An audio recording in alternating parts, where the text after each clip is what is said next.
Uma função pode ser atribuída como valor de propriedade. E daqui a pouco eu vou falar sobre as vantagens e desvantagens disso. Mas quando uma função é atribuída a uma propriedade, essa função é chamada de método. Às vezes, você vai ver eu chamar método de função, por força do hábito, tá? Mas quando isso acontecer, só estou te avisando para você saber que método é uma função que é atribuída a uma propriedade de objeto, tá?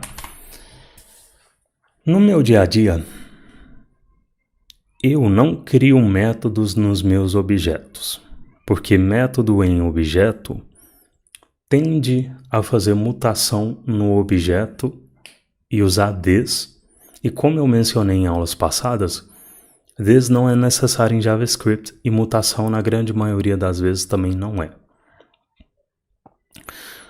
O meu objetivo ao mostrar como criar um método em objeto é você entender o que acontece por baixo dos panos quando você usa um console.log, por exemplo, que é um método interno da linguagem. Esse é o verdadeiro motivo de mostrar o que eu vou mostrar para você agora, tá? Então, para que você usa método em JavaScript? A ideia de um método é basicamente a mesma de uma função. Você cria um método quando você precisa executar uma ação no seu código, né? Não é isso que a gente faz quando cria uma função? Então, como que eu posso criar um método em um objeto que eu crio? Olha só. Por enquanto eu vou remover prop2 e eu vou criar uma propriedade método que recebe uma função com a palavra-chave function. Isso aqui é uma função anônima, ela não tem nome. Daqui a pouco você vai ver como ela vai ser invocada, tá? Roger, por que você não está criando com arrow function? Vou falar daqui a pouco, vou chegar lá. E aí, lembrando, nome de propriedade, de método, de objeto, não é importante aqui para o que vai ser mostrado agora, tá? Por isso que eu estou nomeando essa const e essas propriedades aqui de qualquer jeito. Importante é você sacar o que vai acontecer aqui. Não é prestar atenção em nome das coisas agora, não nesse momento. Então, um método ele pode ser declarado com a palavra-chave function ou com arrow function. Existe uma contra-recomendação em usar arrow function em métodos em que o this é usado. E na maioria das vezes, quando a pessoa está criando método em um objeto, ela vai querer modificar esse objeto, esse próprio objeto no qual o método foi criado. Então, nesse caso, eu estou criando este método em uma propriedade deste objeto. E aí, na maioria das vezes em que uma pessoa faz isso, ela vai querer modificar esse próprio objeto no qual o método foi criado. E aí, para fazer isso, ela vai usar o this para isso, o que é o oposto basicamente do que eu recomendo, né? Em JavaScript, this é desnecessário, mutação é desnecessário. Então, só para vocês sacarem melhor o que eu estou falando, eu vou dar um exemplo com this, mas a gente não vai entrar a fundo nele, tá? O objetivo aqui, ao mostrar como criar método em um objeto, é entender o que acontece por baixo dos panos quando você usa um console.log, por exemplo, que é um método interno da linguagem. Tá? Então, olha só, eu criei um método no objeto, lembrando que método é uma função que é atribuída a uma propriedade de objeto. E aí, criei um método no objeto, como que eu invoco esse método? Mesmo esquema. Nome do objeto, ponto, nome da propriedade, só que, como essa propriedade está armazenando uma função, Se eu quiser invocar essa função, eu preciso invocar ela com abre e fecha parênteses. Tá? Inclusive, ter que ficar especificando o nome de objeto para invocar a função é um indicativo de acoplamento no código. A função está atrelada ao objeto. Tá? Essa é uma das fraquezas dessa abordagem, inclusive. Mas está aqui. É dessa forma que eu invoco um método. Não sei se você percebeu, mas percebe que essa é a mesma sintaxe de quando você usa console.log? Objeto, ponto, invocação do método. Console.log é nome de um objeto interno da linguagem. Então, console, objeto, ponto, para acessar uma propriedade que na verdade é um método. E aí eu invoco esse método e passo alguma coisa aqui. Não é verdade? Percebe a similaridade? A diferença é que este método que eu estou invocando é de um objeto que eu criei, e este método que eu estou invocando é de um objeto interno da linguagem. Qual objeto? Console. E o objeto console ele tem algumas propriedades e alguns métodos. Um deles é o método log. Sacou? Tá começando a perceber a semelhança? Tá? Então essa é a semelhança que eu queria te mostrar, para ficar claro para você. Então console é o nome de um objeto interno da linguagem e esse objeto contém um método log. Se a gente inserir como argumento desse console o retorno da invocação de obj.método, undefined é retornado, ou seja, essa invocação do método retornou undefined, tá? Por quê? Porque a gente já viu que toda função em JavaScript que não retorna um valor, por baixo dos panos ela retorna undefined. Se eu não retornar um valor explicitamente, né, ou implicitamente no caso de arrow function, a função sempre vai retornar undefined. Undefined é um retorno padrão de qualquer função em JavaScript. Uma função só não vai retornar undefined se você retornar um valor, tá? Por isso que está retornando undefined aqui. Então, para não retornar undefined, por exemplo, eu posso passar return 1. Se eu salvar, agora 1 é exibido no console. Tá bom? Tudo que eu falei anteriormente sobre funções em JavaScript vale para método, porque método nada mais é do que uma função. A diferença é que essa função está atribuída a uma propriedade de objeto. Então ela tem que ser invocada dessa forma, né? Passando o objeto ponto. Isso significa que um método pode, por exemplo, receber um argumento. Tá? Ele pode fazer o que uma função faz. A diferença é que essa função está atrelada a um objeto. Toda vez que você precisar invocar esse método, você vai precisar usar nome do objeto, ponto, invocação do método. Tá? Então, se eu inserir um argumento, por exemplo, inserir 7 aqui, eu vou declarar um parâmetro x, e aqui dentro, ao invés de retornar 1, eu posso retornar o parâmetro. Eu posso usar esse parâmetro como eu precisar aqui dentro dessa função. Se eu salvar, está aqui 7 exibido no console. Lembrando, para que você usa argumento em uma função? Porque isso pode deixar suas funções ainda mais flexíveis e reutilizáveis. Eu posso invocar várias vezes este método, passando um argumento diferente em cada invocação dele. Beleza? Existe uma sintaxe mais compacta para método declarado com função tradicional, que é esse caso aqui, né? Uma função declarada com a palavra-chave function. Se você remover a palavra-chave function e os dois pontos, isso aqui funciona da mesma forma de quando é declarado com a palavra-chave function. A diferença é que a declaração do método ficou mais compacto. Tá? Então, fazer dessa forma mais compacta ou com a palavra-chave function é a mesma coisa. exatamente a mesma coisa. Se eu salvar, o mesmo resultado é exibido no console. Tá bom? Então, assim, como eu disse antes, no meu dia a dia eu não crio métodos nos meus objetos, porque método em objeto tende a fazer mutação no objeto e usar this. E como eu mencionei em aulas passadas, this não é necessário em JavaScript e mutação na grande maioria das vezes também não é. Mas como que esse objeto pode ser mutado através do método, né? Que é realmente o que eu contraindico fazer. Olha só. Eu vou apagar esse return daqui. Eu vou dar um console.log no this. A palavra-chave é this. Vou remover esse console.log da última linha.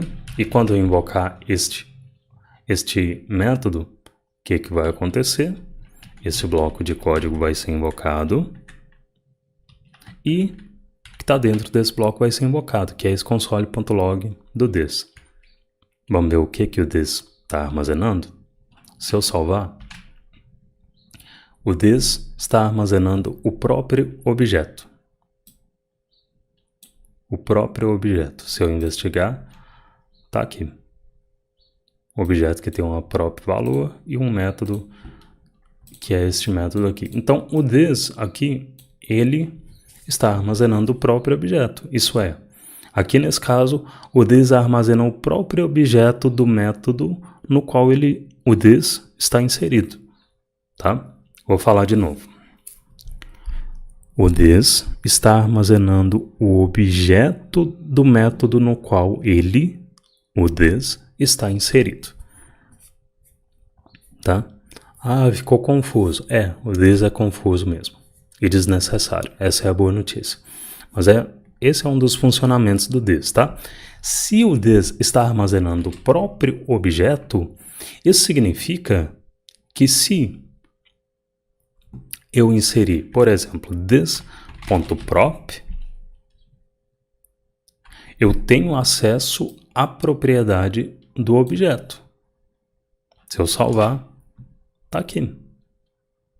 O valor da propriedade prop. Por quê? Porque com esse this eu tenho acesso a esse objeto no qual ele foi declarado e esse objeto tem uma propriedade prop, então eu posso acessar essa propriedade aqui através da notação de ponto. Tá? E aí quando eu salvo, console.log loga exibe esse objeto.prop, que contém uma string de valor armazenada nele. Se eu tenho acesso à propriedade do objeto, eu posso modificar o valor dela. Então, se eu remover esse console.log e falar que o this.prop agora armazena x, que é este parâmetro que está sendo recebido aqui, se eu salvar, nada acontece. Por quê? Porque essa invocação está fazendo prop armazenar o valor inserido como argumento. Não estou visualizando o valor no console aqui, mas isso é o que essa invocação está fazendo. Como que eu comprovo se a propriedade prop realmente recebeu este valor que eu passei por argumento? Bom, posso vir aqui embaixo, inserir console.log obj.prop. E aí, agora o console mostra o valor da propriedade modificada. Tá? Então, é assim que você modifica a propriedade de um objeto usando um método. Quando essa invocação acontece, esse this dentro do método armazena este objeto à esquerda do ponto da invocação do método. Vou falar de novo. Quando este método é invocado, este this dentro do método armazena este objeto que está à esquerda do ponto da invocação do método. É isso que está acontecendo aqui, tá bom? É uma abordagem possível, mas não é a forma que eu prefiro escrever minhas aplicações. Qual que é a pegadinha aqui? Te digo, se eu, por exemplo, mudar este método para uma arrow function, olha o que foi retornado no console. Valor. Ou seja, como agora eu estou usando arrow function, esse this dentro do método não está mais armazenando o objeto à esquerda do ponto de invocação do método. Se eu visualizar this no console, olha o que ele está armazenando. Ele agora está armazenando o objeto window. O window é o objeto que existe no escopo global do ambiente em que eu estou executando o meu código JavaScript. Aqui no navegador, o window representa a aba no qual eu estou executando o meu código. Isto é, o this pode mudar de valor. Esse é um dos motivos pelo qual eu não uso this nos meus projetos. This é muito imprevisível em JavaScript, não preciso usar. Na verdade, você nem precisa usar método em JavaScript. Raramente você vai precisar. Eu posso contar nos dedos as vezes que eu precisei, tá? Então, assim, quando eu preciso modificar um objeto nos meus projetos, ao invés de modificar o objeto original, eu crio um novo. Tá? Como que é isso? Eu vou remover. Vou remover essa declaração do método. Vou remover isso aqui, vou remover o console.log. Por enquanto, vou deixar só esse objeto. E aqui eu vou... Tá, como que eu vou fazer isso aqui? Eu vou criar um objeto 2. Recebe um novo objeto, tá? E aí, eu vou usar agora uma funcionalidade que vai ser mostrada com detalhes mais à frente aqui no curso. O objetivo aqui agora não é explicar a fundo essa funcionalidade. Eu só vou usar para mostrar de forma resumida como é possível chegar no mesmo resultado sem this, sem método e sem modificar o objeto original. Como assim? Olha só. Eu vou fazer o seguinte, eu vou espalhar as propriedades do obj dentro de obj2. Para isso eu vou usar 3 pontinhos obj. Isso aqui, o nome disso aqui é spread. Spread em inglês, vou escrever aqui para vocês. Spread. Spread em inglês significa espalhar. Essa expressão espalhou as propriedades de obj dentro de obj2. Tá? E aí se eu exibir aqui console.log obj2, tá aqui. Mesmas propriedades do obj. Obj, né, que no caso aqui é o meu objeto original, pode ter várias propriedades. Pode ter uma outra propriedade prop2 que recebe valor 2, por exemplo. E se eu salvar, cópias de prop e prop2 foram espalhadas em obj2. E aí, se eu quiser sobrescrever alguma dessas propriedades, que agora são cópias aqui no meu obj2, eu posso inserir, por exemplo, aqui, que prop recebe 1. Vou quebrar a linha aqui para facilitar a visualização.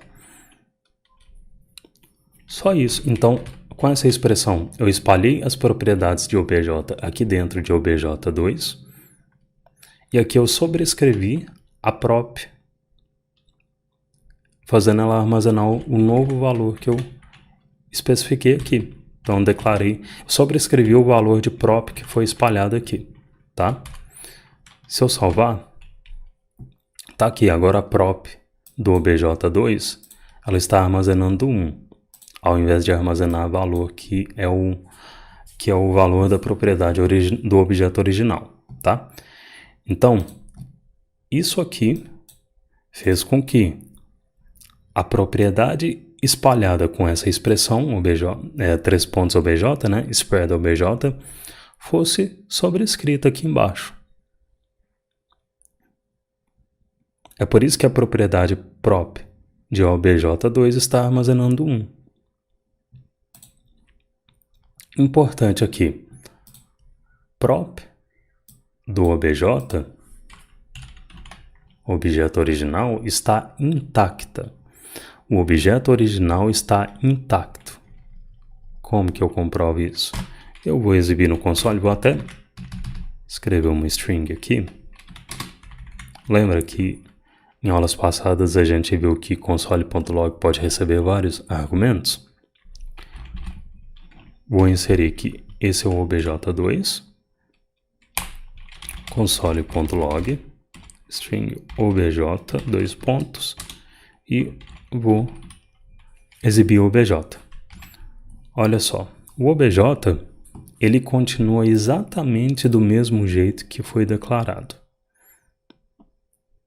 O obj2 tem as mesmas propriedades, só que com a propriedade que eu sobrescrevi aqui nesse espalhamento. Ou seja, ao invés de modificar o objeto original, eu criei um novo objeto com as propriedades que eu quero. Qual é a vantagem dessa abordagem imutável? O código tende a ficar mais previsível, porque o objeto que eu criei tem o mesmo valor do início ao fim no programa, ou seja, esse objeto vai ter o mesmo valor do início ao fim do programa, ele não vai ser alterado. Se eu quiser ter um objeto com essas mesmas propriedades, mas sobrescrever, alterar o valor, eu crio um novo objeto, eu espalho cópias dessas propriedades aqui dentro desse novo objeto, e aqui embaixo eu sobrescrevo a propriedade que eu quero mudar, aqui dentro do objeto que eu criei. Tá? Então, assim, o código tende a ficar mais previsível, porque o objeto que eu criei tem o mesmo valor do início ao fim do programa. O código tende a ter menos bugs, porque bugs tendem a morar no estado mutável de uma aplicação, e aqui eu não estou mais fazendo mutação em si, né? Não estou mudando diretamente a propriedade do objeto original. E aí ficar fazendo mutação em diferentes partes de uma aplicação é receita para criar bug. E você não vai ter que ficar... Então, com esse tipo de abordagem, você não tem que ficar rastreando partes do seu código em que o objeto mudou de valor. Tá? E lembrando que o consumo de memória adicional por criar novos objetos é insignificante. Atualmente, o mínimo que você tem de memória em um computador são 4 GB de memória. Se você usar um servidor com 4 GB de memória, isso é muita memória. Você pode colocar muitos dados ali. Tá? Então, além do que, quando você cria um novo objeto, esse novo objeto é temporário na memória. Esse novo objeto ele vai ficar atribuído em memória só durante o tempo que ele for útil para o programa. Então, se tratando do navegador, que é o ambiente onde eu estou executando esse código, quando uma página é carregada e o JavaScript está sendo carregado, Todos os objetos que estão dentro do script estão sendo alocados em memória, mas assim que esses objetos terminam de ser utilizados, o JavaScript tem um mecanismo de gerenciamento de memória chamado Garbage Collection. Vou escrever para você. Garbage Collection. A tradução de Garbage Collection seria coleta de lixo. Tá? O Garbage Collection, ele coleta os objetos que estão em memória, que não estão mais sendo usados e não vão mais ser usados, e o espaço da memória que esses objetos ocupavam fica limpo. Então não é um problema você alocar um pouquinho mais de memória, porque a quantidade a mais de memória que você está consumindo é insignificante quando você cria novos objetos. É insignificante. Então, trabalhar com imutabilidade nas suas aplicações de JavaScript não vai te trazer problemas de gerenciamento de memória, o seu código vai ser mais previsível e suas aplicações vão tender a ter menos bugs, tá? Ah, Roger, não entendi, ficou confuso. Fica tranquilo. Conforme você for avançando aqui no curso, esses conceitos vão ficar mais claros para você. E mais à frente eu vou introduzir com detalhes o Spread Operator, tá? E lembrando, eu só mostrei método de objeto para você entender que o console, por exemplo, é um objeto interno da linguagem que contém um método chamado log. Se você entendeu isso, ótimo, é isso que eu estou buscando aqui. Porque se você entendeu isso, você vai ter mais facilidade quando eu mostrar outros métodos da linguagem mais à frente. Tá? E esse foi o propósito de mostrar o que é um método.